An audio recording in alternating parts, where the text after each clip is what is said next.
In this video, I'm going to show you the best way to be productive and get your tasks done without feeling that sense of overwhelm.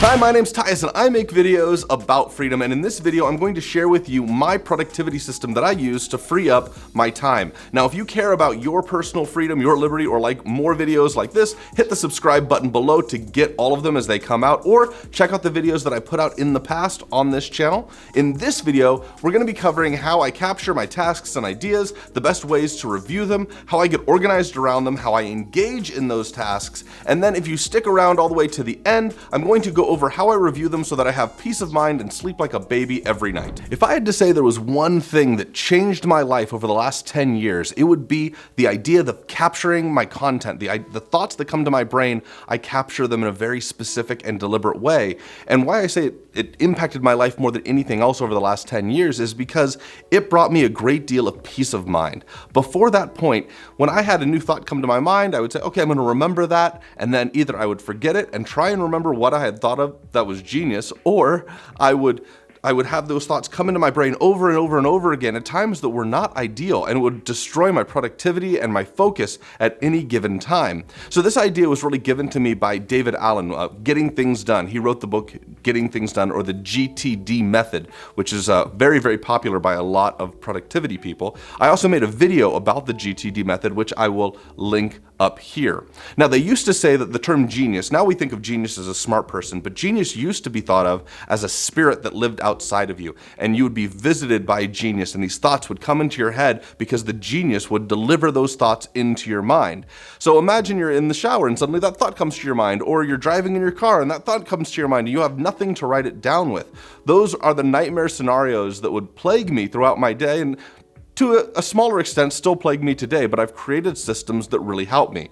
The first that I use is I use voice dictation. I use that on my phone. So I can say, hey, phone. I'm not going to launch everybody's phone right now, but you can say, that word and then Siri, and then say, make a new note. And you can just talk and it will create the note for you. It'll do the dictation for you and record it for you, which is fantastic. If I'm at my computer, I use an application called Notion, which is an amazing note-taking application that can do databases and spreadsheets, and it does a lot. And if you want to see a video on how to do that, leave a comment below. If I get enough people interested in it, I will create a video specifically on how I use Notion and my system around Notion. And then the third way that I take notes is that I use my watch. I use an app called Voice Recorder. So even if I'm without my phone, if it's across the room, if I'm driving in my car, I don't have to look for anything. I can simply hit my phone and record my thoughts into voice. Now, this is a little bit different than the other options because in this option, it is not being transcribed into text, but we're gonna go into that later. For now, the idea is just get the thoughts out of my brain, get it onto paper or record it or watch, get it somewhere that I can review it later.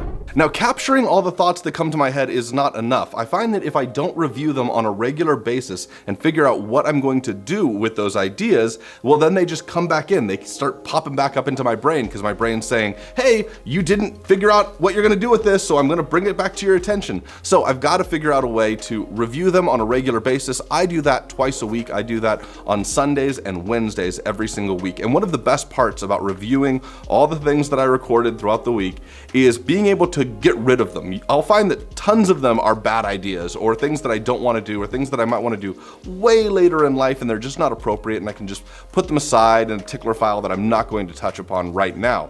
But there are some that are really, really valuable. So it's okay to throw out your notes. It's also important to mention that I consider mail also some of the things that come through my inbox. So when I get my physical letters and stuff, that goes out and I review those on Sundays and Wednesdays.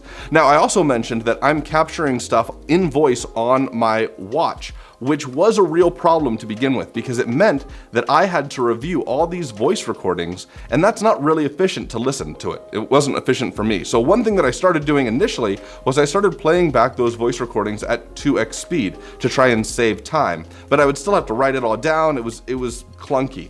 I finally found an app called Descript. And Descript, you can load your audio files in, it turns it to text automatically for you, and you can then edit the text and it cleans it up. It's a really, really fantastic app. That's what I use to go through all my audio notes to review those on a regular basis. Now, once I have all of the things that I've captured and I've reviewed them all, I put them all in one place, which is my computer inside of that app, Notion, that I mentioned earlier. And that's what I do to review them. If you choose not to review the things that are coming to your mind, I warn you, they will come back and haunt you on a regular basis. So we've captured all of the information coming out of our brain, we've reviewed it, gotten rid of the wasteful stuff that we don't need. Now we need to organize it. So how do I organize all of these items that need organization? Well, the first thing that I do is I categorize them into things that are reference. So some things are going to be to-do, some things are going to be reference items. What I mean by reference items is this is not something that I need to act upon. It's something that I wanted to look at or store later because I think the information is insightful or interesting, or I might need it in the future. So if it falls into any of those categories, I leave it in Notion, but I put it in a reference document under one of 4 categories. The first category is cognitive, which is anything that is related to the mind or emotions. Anything that's neurological goes into the cognitive bin. The second is capital, which is going to be things involving money or resources, property, business, that kind of thing goes into the capital folder. The condition stuff, that's the third category. Condition is going to be health and fitness, sleep, recovery, that kind of stuff. And the fourth is connections, which are interpersonal relationships. Those are the 4 areas. I call them my 4 C's, the C4 strategy: cognitive, capital, conditions, and connections. So those are where I put my reference material in, so it's easy for me to find those later if I need to, or skim through it. But what if it's not reference material? Most of the things that come to my mind are actually tasks that need to get done. So the first thing I think of when I see a task that needs to get done while I'm doing this review process is, will this take 2 minutes or less to accomplish? If it takes 2 minutes or less, I just do it right then. I do it right on the spot, because usually those things can be banged out in few seconds. Even though it might feel like 2 minutes, you can do it really, really fast. Now, if the item is going to take more than 2 minutes, then it's a different story. Then I ask, am I the best person to do this task? Maybe it's somebody on my staff that would be better for it. Maybe I have a friend that is really, really talented and would do it better than I would. Maybe there's somebody on Fiverr or Upwork that I could delegate this to and pay them a little bit of jingle and get it done. Or maybe I just know somebody that this is a hobby of and they'd love to do it because it's their favorite thing to do. I don't know. If it's something that I'm not the best person to have do it, I'm not the best skilled, best suited for it, I will delegate it out to somebody else. But what if I am the only person that can do it? What if I am the only one suited for it? Well, then I will schedule it. I use the app Fantastical, and if you've never seen that app, it's won tons of awards. It's essentially just a calendar app, but it's really, really nice, and it goes into, it has a lot of feature sets, it won a ton of awards, as I mentioned before. I also use a to-do list, and I made a video on that called The Perfect To-Do List, which again, I will link right up here. I use specifically the app called OmniFocus. If you want me to create a video on how to use OmniFocus and my system around OmniFocus, leave a comment below and let me know, hey, I want to see more on OmniFocus. Well, then I'll create a tutorial on exactly how I use it. But you don't have to use OmniFocus. There's tons of to-do list apps out there.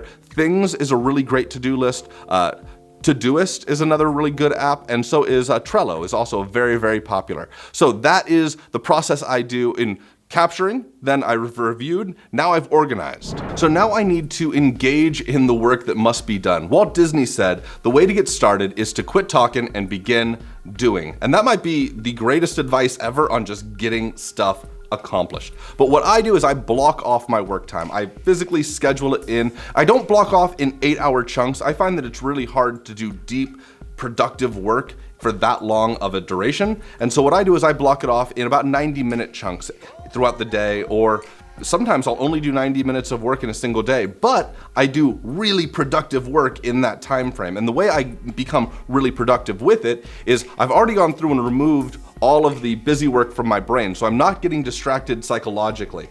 I also want to make sure that I don't get distracted physically. So I close my office door so that nobody comes in and disturbs me. I put my phone 30 feet away from me. I leave it on silent. I leave it face down so that I'm not looking at it. I also put it on Do Not Disturb. I also put my computer on Do Not Disturb. I put my watch on Do Not Disturb. I don't want anything disturbing me. On my computer, I close all of the apps, But I launched an app called Freedom, and what Freedom does is it prevents me from accessing certain websites that I know are really good at distracting me. For me, mostly it's social media type of websites, things like reddit.com or even YouTube. I can go down a rabbit hole on YouTube for a long time. You might be in one of those right now. It's okay if you're learning. It's just bad if you're using it as a distraction to keep yourself from getting bored and getting stuff done.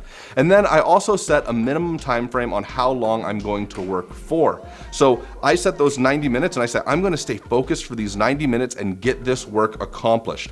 Now, even if I'm struggling, let's say I'm writing and I'm suffering from writer's block, I know I'm going to be sitting there for 90 minutes with no music, no distractions, nothing is going to come into my brain besides focusing on this work, and eventually it just starts to flow. I start moving forward and I can get really productive. And oftentimes, if I get into a deep sense of flow, a deep state of flow, I might end up working for 4, 8 hours, 12 hours if I get really in the zone, and I will feel like no time has passed at all because I'm doing the best work of my life. It's important not to let work become your entire life though. You don't want to be submerged in it and engulfed by it all the time where there's nothing you can do and think of besides work. So what I do to get out of that zone is I essentially reflect and I review what I've done. It helps me kind of escape and release my mind from being in that work mode. And the way I do that is by journaling. Now, I've tried a lot of programs. I initially thought that the solution to being good at journaling was to find the right software for it. I've tried Day One, I tried the 5-Minute Journal, I've tried Penzu, I've tried a bunch of different applications, and ultimately I always leave them at some point or another. Either it's a syncing problem or something that is a limitation within them that I don't like, but I also don't like to use paper. I don't like to go completely old school because, one, I can't spell very well. I have really bad penmanship, and it's hard to edit when you're writing on paper because if you have an idea that should be fit in somewhere higher in the list, you can't really spread the words apart because, you know, they're written on paper. You can't add in between. That's where digital has such an advantage over pen and paper.